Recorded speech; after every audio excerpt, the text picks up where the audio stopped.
सदन कसाई नाम सुना है? श्री जगन्नाथ महाप्रभु के भक्त श्री सदन कसाई।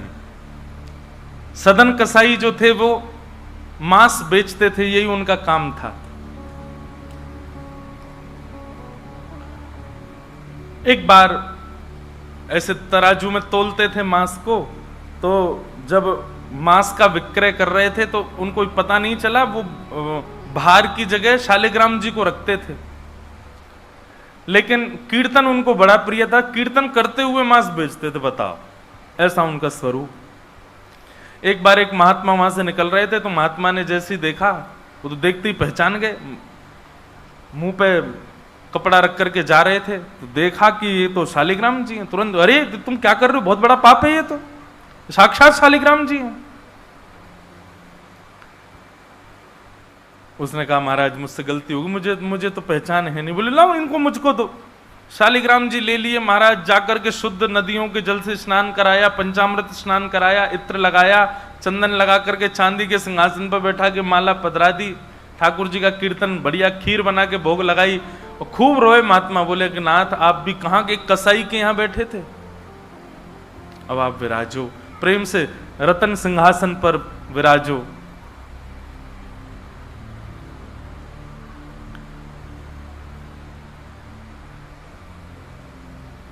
ठाकुर जी विराज गए। रात्रि को महात्मा के स्वप्न में आए और स्वप्न में आकर के बोले सुनो, सुबह होते ही हमको ले जाओ और हमको वो सदन कसाई के पास छोड़ के आओ। महात्मा बोले वहां प्रभु मांस बेचता है, वो आपको तोलता है, तोलने के लिए भार बना करके रखता है, आप उसके यहां क्या करेंगे? ठाकुर जी कह रहे हैं हम जितना कह रहे हैं उतना करो बस। बोले नाथ ये तो वेद विरुद्ध हो जाएगा, ये तो शास्त्र विरुद्ध हो जाएगा, मैं आपको कैसे वहां छोड़ के आ सकता हूं? आपको वहां क्या सुख मिल रहा है? वो शुद्ध नहीं, पवित्र नहीं, उसका स्थान अच्छा नहीं, मांस विक्रय करने वाला व्यक्ति, महापापी व्यक्ति, वहां क्यों जाना है आपको? ठाकुर जी बोले कहीं पर हमको स्नान करने में सुख मिलता है, कहीं हमको सिंहासन पर बैठने में सुख मिलता है, कहीं भोजन करने में सुख मिलता है, कहीं माला पहनने में सुख मिलता है, सदन कसाई के हमको लुढ़कने में सुख मिलता है। उसके तराजू में जब वो तराजू से तोलता है तो हम इधर उधर लोटपोट होते हैं, हमको उसमें बहुत आनंद आता है, हमको छोड़ के आओ उसके पास ही। और वो मांस विक्रय करता है, चलो जो भी है, लेकिन जब उसके यहाँ तोला जाता है और वो तोलते समय हम लुढ़कते हैं तो वो कीर्तन गाता है, वो मुझे बहुत अच्छा लगता है, मुझे उसके पास छोड़ के आओ। न जाने कौन से गुण पर दयानिधि रीझ जाते। कभी कभी हमको ऐसा लगता है कि कुछ ना कुछ करते रहो बंधुओं, किसी से तो रीझ जाएंगे ठाकुर जी, कभी तो रीझेंगे, कभी तो उनको कोई ना कोई चीज तो भाएगी हमारी। इसलिए आशा मत छोड़ो, लगे रहो, कुछ ना कुछ करते रहो। पर एक बात, चतुराई से नहीं, जान करके नहीं, बिना जाने भोले बनकर, सहज बनकर के करते रहो, ना जाने किस भाव से रीझ जाए। सदन कसाई के पास महात्मा वापस आ गए और आकर के शालिग्राम जी देने, सदन कसाई बोलो नाथ यहां क्यों ले आए इनको दोबारा, यहां तो मांस बिकता हूं मैं, बहुत गंदा स्थान है ये। बोले धरो इनको अपने पास ही। ठाकुर जी रात में स्वप्न में आकर के कह के गए कि उनको तुम्हारे संग ही रहना है। मुझे कथा पढ़ते समय लग रहा था सदन कसाई की क्या स्थिति हुई होगी जब महात्मा ने कहा कि ठाकुर जी ने स्वप्न आके कहा कि उनको तुम्हारे पास ही रहना है। हाथ पांव कांपने लगे, नेत्रों से अश्रुधार गिरने लगे सदन कसाई के। मन में विचार करते हुए कहता है कि मैं इतना पापी, इतना गंदा इंसान, और ये ठाकुर जी मुझसे मिलने के लिए मेरे पास चले आए। मैं इनके लिए इतना भी नहीं कर सकता कि ये दूषित काम ना करूं। ज्यादा से ज्यादा क्या होगा, भोजन ही तो नहीं मिलेगा मुझे, धन ही तो नहीं कमाऊंगा, लेकिन इससे बड़ा और धन क्या चाहिए कि ठाकुर जी मेरे से मिलने के लिए व्याकुल हो रहे हैं।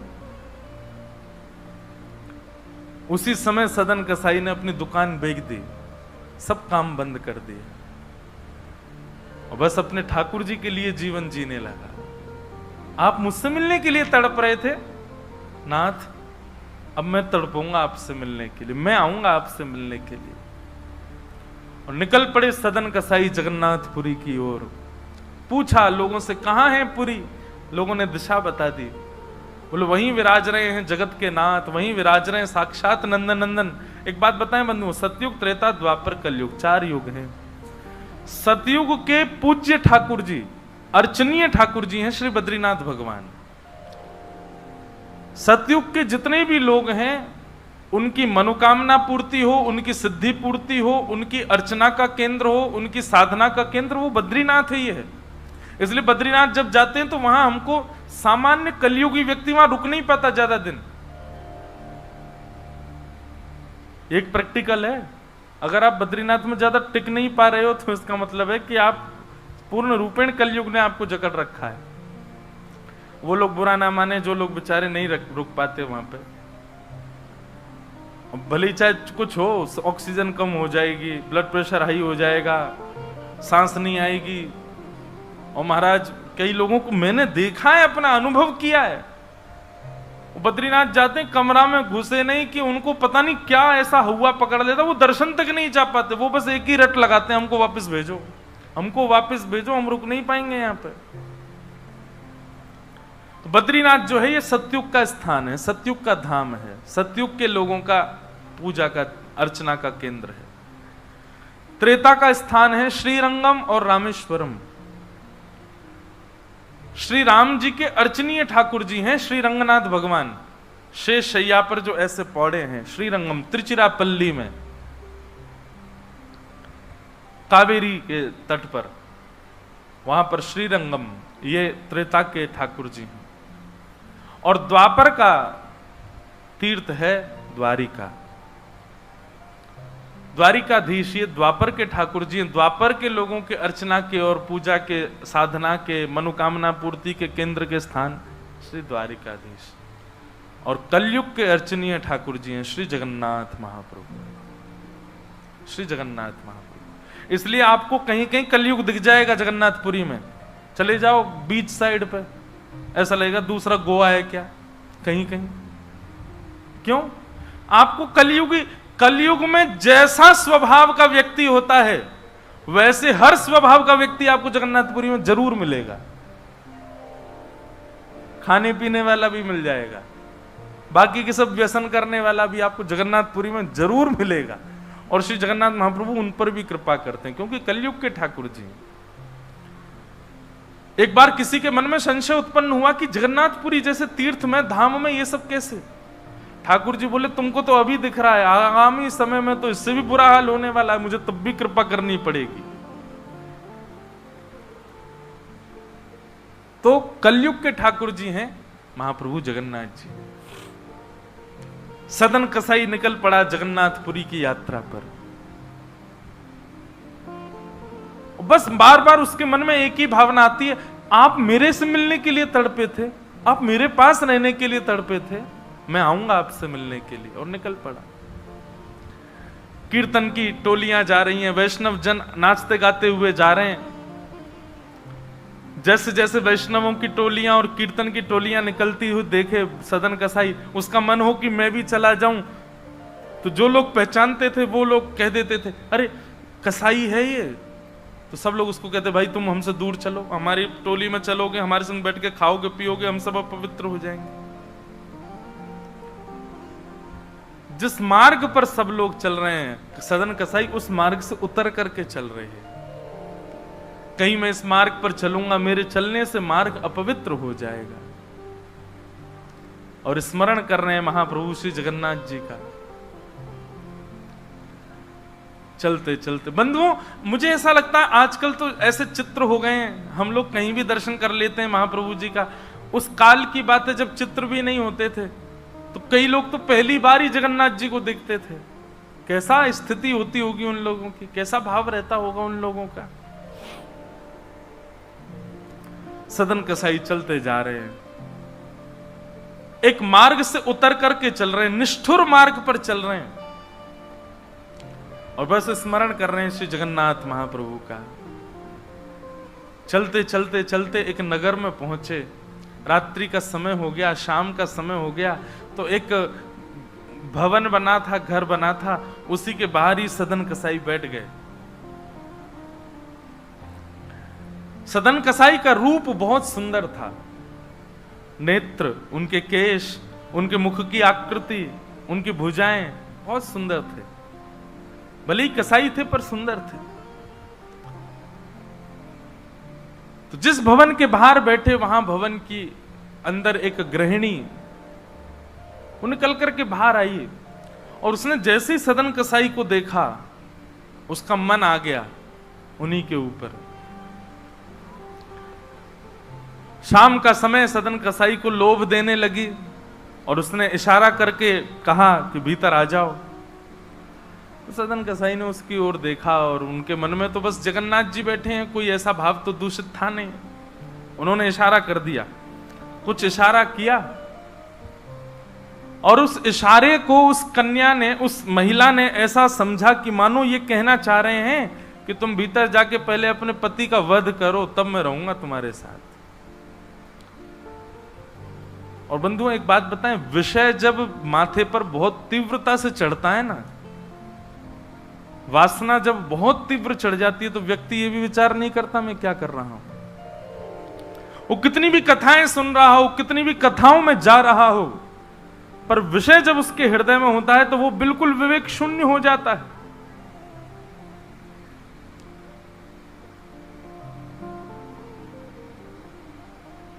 विषयों का मतलब, विषय भोगने से पाप कम लगता है, पर विषय जब सिर पर हावी होता है तो उस समय जो हम विवेक शून्य हो जाते हैं, उससे पाप ज्यादा लगता है हमको। विषय हावी हो गया उस माता के, भीतर जाके उसने अपने पति का वध कर दिया, मार दिया। और बाहर आकर के सदन कसाई से कहा, अब तो चलो, मैंने अपने पति को मार दिया, चलो मैं और तुम ब्याह कर लेते हैं। सदन कसाई बोला, देवी ये तूने क्या किया? मैंने तो नहीं कहा था कि तुम मारो। बोले, हो तुम झूठ बोलते हो, तुमने ही तो कहा था कि उसका वध कर दो तब रहूंगा। अब तुम्हारे पास एक ही रास्ता, या तो मेरे साथ रहो, नहीं तो मैं सबको बता दूंगी कि तुमने मेरे पति को मरवाया है। पर जिनके हृदय में श्री ठाकुर जी विराजमान है, उनको अन्य किसी के लोभ की इच्छा नहीं होती। उन्होंने कहा, ज्यादा से ज्यादा मार दोगी मुझको और क्या, बदनामी होगी, सब होगा, लेकिन मैं अपनी स्थिति से नहीं हट सकता। और उन्होंने अस्वीकार किया। और हुआ वही, उसने हल्ला मचा करके सबको इकट्ठा कर दिया, मेरे पति को इसने मरवा दिया और ये आदि आदि सब कर दिया। सदन कसाई को बंदी बना करके राजा के सामने प्रकट कर दिया। सब लोग आगे खिसक जाओ थोड़े थोड़े, पर कथा सुनना मत छोड़ो, कथा सुनते सुनते खिसक आओ। सब लोग बैठ जाओ, यहाँ आगे जितनी जगह बैठ जाओ, आ जाओ। हाँ, खूब जगह है, आप लोगों को हम देखेंगे, बस नाक, आज नार में बाम लगा लेना शाम। बैठ जाओ, देखो कितनी जगह हो गई पीछे। बोलो वृंदावन बिहारी लाल की। चलना रहे हैं ऐसा लग रहा है। तो सदन कसाई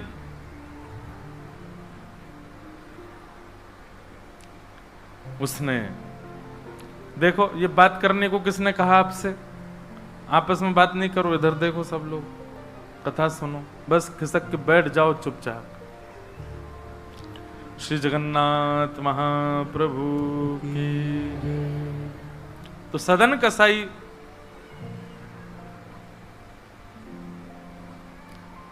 राजा के यहां उसको प्रस्तुत कर दिया, बंदी बना दिया, और बंदी बना करके कहा कि आप स्वीकार करते हैं कि आपने ये अपराध किया है इनके पति को मारने का? सदन कसाई कुछ नहीं बोला। बोले, क्योंकि पक्ष तो पूरा उन्हीं की तरफ जाने वाला, मैं कितना भी मना करूं, मैं सफाई क्या दूंगा, मैं कैसे प्रस्तुत करूंगा, मैं विवाद कैसे करूंगा? वैष्णव का स्वरूप होता विवाद में नहीं पड़ता। वो चुपचाप खड़े रहे, बस मुस्कुराते रहे। बोले, अब सत्य तो ठाकुर जी जानते हैं, मैं अब आपको कैसे बताऊं कि मैंने नहीं किया? मैं कहूं कि मैंने नहीं किया तो मेरे पास कोई प्रमाण नहीं है ना देने का कि मैंने नहीं किया। और प्रमाण देने के लिए, इकट्ठा करने के लिए, इतने प्रपंच में पढ़ने के लिए मैं नहीं निकला हूं। मैं तो जगन्नाथ जी से मिलने के लिए। आपको जो दंड देना है बस मृत्यु दंड मत देना, बाकी जो दंड देना है दे दो, मुझे जगन्नाथ जी का दर्शन करना है।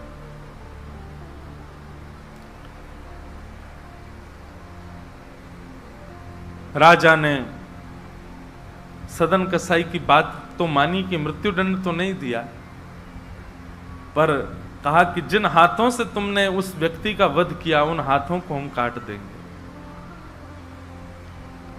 सदन कसाई बोले मैंने एक बार एक कथा में सुना है कि श्री जगन्नाथ जी की भी भुजा नहीं है, लो काट दो। जैसे मेरे स्वामी वैसा मैं, और अपनी दोनों भुजाएं आगे कर दी। मेरे स्वामी भी तो ऐसे ही रहते हैं। अच्छा, एक बार की बात है, गोस्वामी तुलसीदास जी दर्शन करने गए जगन्नाथ जी का, और जैसे ही जगन्नाथ जी को देखा तुरंत नेत्र बंद कर लिए। बोले राम राम राम राम जी, मैंने क्या देख लिया। तुरंत बाहर निकल करके आए, भागे मंदिर से दूर। किसी ने रोका, बोले क्या हो गया गोस्वामी जी? बोले ये मेरे ठाकुर जी हैं ही नहीं। कैसे ठाकुर जी? इनकी तो आंख पिघल गई, मुख पिघल गया, हाथ पिघल गए, पैर है नहीं, ये मेरे ठाकुर जी कैसे? मैं तो अभी रात में तो कहीं नहीं जा सकता, पर सुबह होते ही चला जाऊंगा, मैं जीवन में कभी नहीं आऊंगा। इतने ज्यादा भयभीत हो गए। रात्रि में गोस्वामी जी जैसे ही सोए तो महाप्रभु जगन्नाथ जी उनके स्वप्न में आए, धनुष बाण हाथ में लेकर के राघवेंद्र सरकार प्रकट हो गए। बोले भगवान, ये मैंने आपका कैसा दर्शन किया? आपकी भुजा नहीं है, आपके चरण नहीं है, आपके कान नहीं है, आपका मुख पिघला हुआ, नेत्र ऐसे बड़े बड़े, ये ऐसा रूप क्यों है आपका? बोले तुम्हारी वजह से है। गोस्वामी जी बोले मेरी वजह से? बोले हाँ, तुमने मानस जी में लिखा है, बिन पग चलहि सुनहि बिन काना। वो बिना पैर के चलता है परमात्मा, बिना कानों के सुनता है।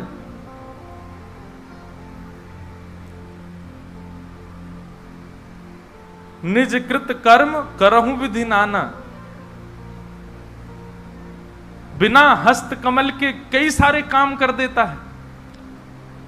अब आपके पास दो ही तरीके हैं, या तो हमारे इस रूप को स्वीकार करो, नहीं तो चौपाई को जाके मिटा दो मानस जी से। तब गोस्वामी जी को भेद पता चला। जय हो भगवान, क्षमा करो मुझे, मैं तो आपके रूप को जान ही नहीं पाया। तो अगले दिन दर्शन करने गए, तब वही रूप, बिन पग चलहि, बिना पैर के चलते हैं। और ऐसे कोई दुनिया का ठाकुर नहीं चलता जैसे जगन्नाथ जी चलते हैं। कोई भी ऐसा प्राचीन मंदिर आप बताओ जिसका ठाकुर निकल के बाहर आता हो, पूरे वैष्णवों के मेला के साथ में चल के जाता हो, एकमात्र श्री जगन्नाथ जी।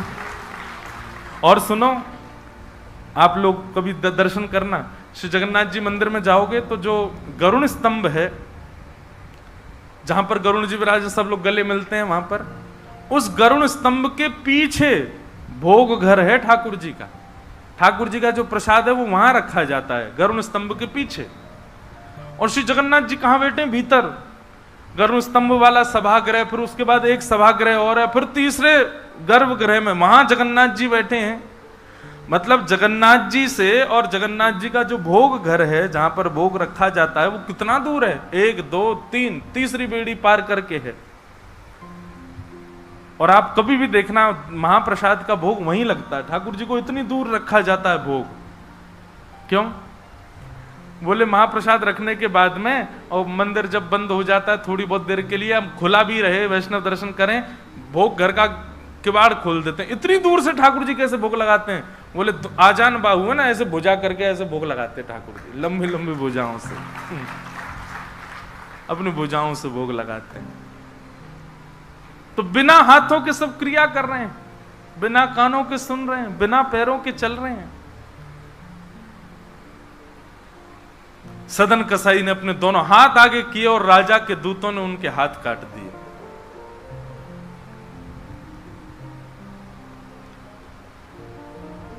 पीड़ा में नहीं है, प्रसन्नता में है। आंसू तो निकल रहे हैं नेत्रों से, पर प्रसन्नता के आंसू हैं कि नाथ आपने किसी रूप में तो मुझे स्वीकार किया। चलते जा रहे हैं, रक्त बह रहा है दोनों तरफ से। बस रास्ते में एक ही प्रार्थना कर रहे हैं, नाथ है तो ये शरीर ही, और यही माध्यम है मुझे आपके दर्शन का। इसमें जो ये पीड़ा हुई है, जो रक्त संचार हो रहा, रक्त जो निकल रहा है, बस इससे केवल ठाकुर जी इतना रक्त बचने देना भीतर कि मैं जगन्नाथपुरी पहुंच जाऊं, आपका दर्शन कर लूं, उससे पहले मेरे प्राण ना निकल जाएं। और चलते जा रहे हैं। ऐसी लगन हमको कभी नहीं लग सकती बंधुओं, इस जन्म में तो नहीं लग सकती। हम लोग केवल बड़ी बड़ी बातें कर सकते हैं, बड़ी बड़ी बातें सुन सकते हैं, ऐसे प्रेमी हम जगन्नाथ जी के कभी नहीं बन सकते।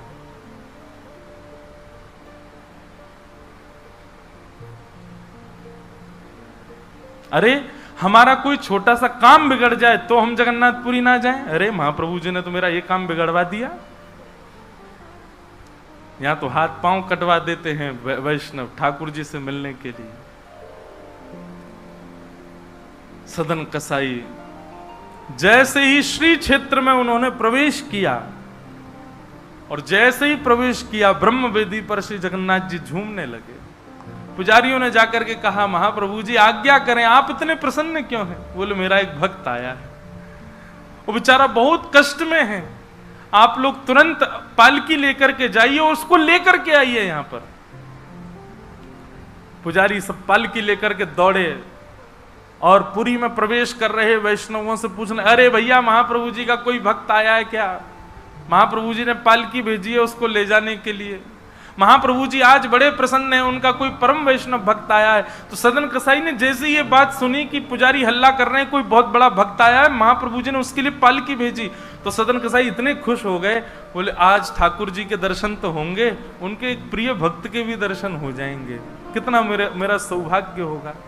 और रही बात, मैं तो बहुत बड़ा पापी हूं, मैं तो रास्ता भर यही सोचता आ रहा था कि मैंने इतना पाप किया, इतना मांस बेचा है जानवरों का, महाप्रभु जी पता नहीं मुझसे नाराज होंगे, पर आज लगता है कोई परम वैष्णव भक्त आया तो महाप्रभु जी का मूड बढ़िया होगा, आज प्रसन्न होंगे। तो प्रसन्न मुद्रा में ठाकुर जी बैठे होंगे, तब मैं दर्शन करूंगा तो मेरे सारे अपराधों को क्षमा कर देंगे।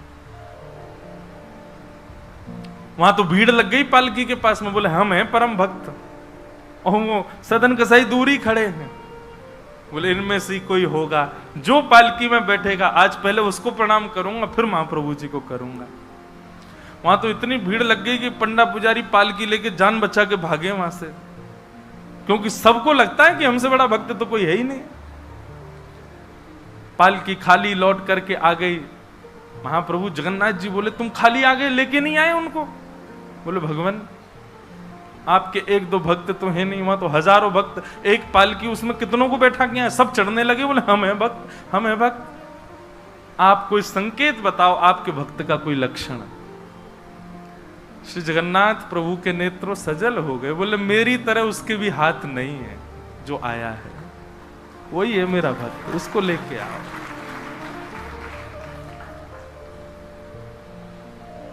पुजारी पालकी लेकर के दोबारा गए, देखा तो जब श्री क्षेत्र आया ना, तो श्री क्षेत्र आते ही अब सदन कसाई चल करके नहीं जा रहे हैं, दंडवत करते हैं, लेट जाते हैं और फिर लेट करके उठते हैं, फिर आगे बढ़ के फिर लेटते हैं, फिर उठते हैं, दंडवती परिक्रमा की तरह भीतर जा रहे हैं। उसमें भी भुजा नहीं है उनके पास में, लेटते हैं तो उठते कैसे हैं ये देखने पर ही लोगों का हृदय द्रवित हो जाता है, और किसी से सहायता नहीं लेते। वो तो दूर चल रहे हैं ना, उस मार्ग पर ही नहीं चल रहे जहां सब चल रहे हैं, बोले कि मैं चलूंगा तो अपवित्र हो जाएगा मार्ग।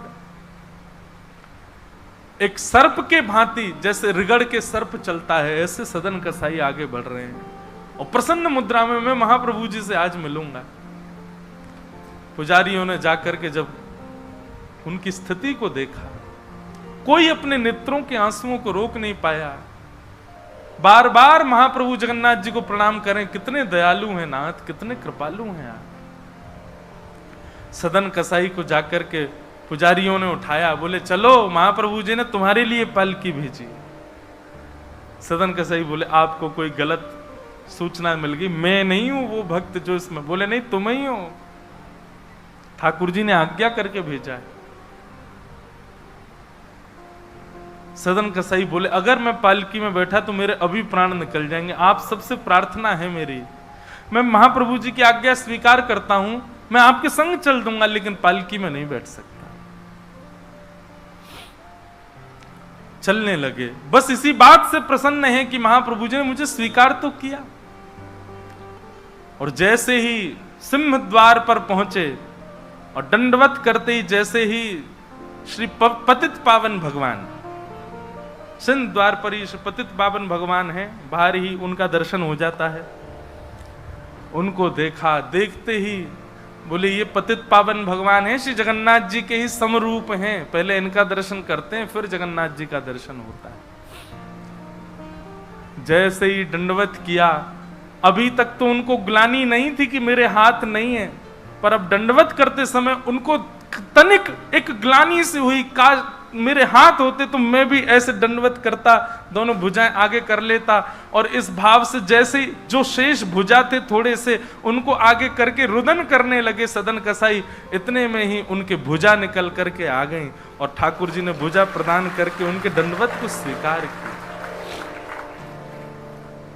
श्री जगन्नाथ महाप्रभु की। ऐसे महाबाहो, ऐसे हमारे महाप्रभु श्री जगन्नाथ।